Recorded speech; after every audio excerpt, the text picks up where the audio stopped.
আমাদের সরকার গভীর তেল সংকটকে নিয়ন্ত্রিত করেছে। ইনশাল্লাহ মানুষের এখন আর অভিযোগ নেই। এমার্জেন্সি বাহিনী যারা আছে, পুলিশ হোক, অ্যাম্বুলেন্স হোক, ফায়ার ব্রিগেড, এই জাতীয় যারা আছে, তাদের উপর থেকে এই যে এম্বার্গোটা ছিল এটা সরিয়ে নেওয়া হয়েছে। এটা এটা আরো 2 দিন আগে এই সিদ্ধান্তটি আমরা গ্রহণ করেছি, 2 দিন আগে এটি ক্লিয়ার করে দেওয়া হয়েছে। মাননীয় সদস্য মনিরুল হক চৌধুরী, কি ব্যাপারে, এটা কি পয়েন্ট অফ অর্ডার নাকি?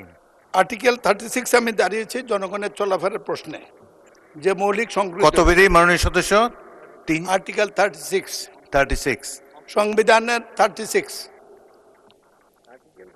মাননীয় স্পিকার, আপনি অনুমতি দিলে আমি একটু সংক্ষেপে বলে নিতে পারি। বলুন। মাননীয় স্পিকার, আমাদের এটা স্বাভাবিক কথা, আমরা সবাই চলি, সংবিধান আমাদেরকে সেই রাইট দিয়েছে। কুমিল্লা কালকে আমি ছিলাম, কালকে একটি দুঃখজনক ঘটনা ঘটেছে। একজন সরকারি কর্মকর্তা কাস্টমের নবী দেখার মতো তাকে সরকারি ডিউটি পথের মধ্যে কে বা কারে তারা হত্যা করে ফেলে দিয়েছে বাড়ি যাওয়ার পথে রাস্তাতে নেমে। আমি পুলিশকে যোগাযোগ করেছিলাম, বিষয়টি এটি। আমাদের সরকার গভীর তেল সংকটকে নিয়ন্ত্রিত করেছে। ইনশাল্লাহ মানুষের এখন আর অভিযোগ নেই। আর আমাদের উত্তর এই দিকের ওরও বারবার দাঁড়ানোর সুযোগটা কিছু সীমিত হয়েছে।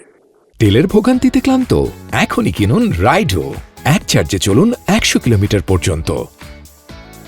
কিন্তু একটি ভুল বোধ হয়ে গেছে, সেটা হলো নিয়ন্ত্রণের ক্ষেত্রে পুলিশকে যখন জিজ্ঞেস করেছি, পুলিশ বলেছে আমাদের তেল সংকট আছে, ডিউটির পরিমাণ কমে গেছে, এত রাত্র পর্যন্ত থাকার সুযোগ নেই।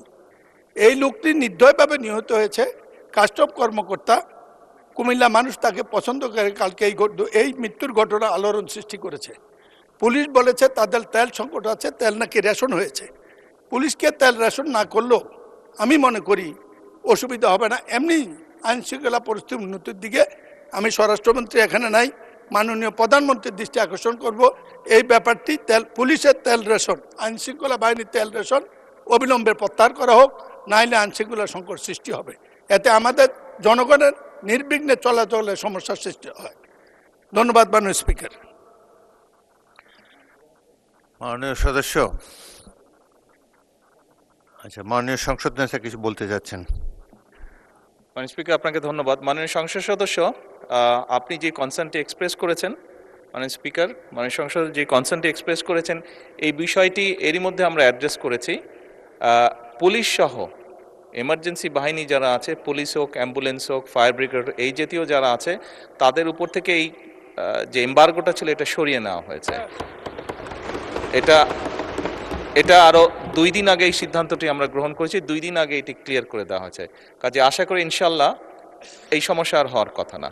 ধন্যবাদ মাননীয় স্পিকার। ধন্যবাদ মাননীয় সংসদ নেতা।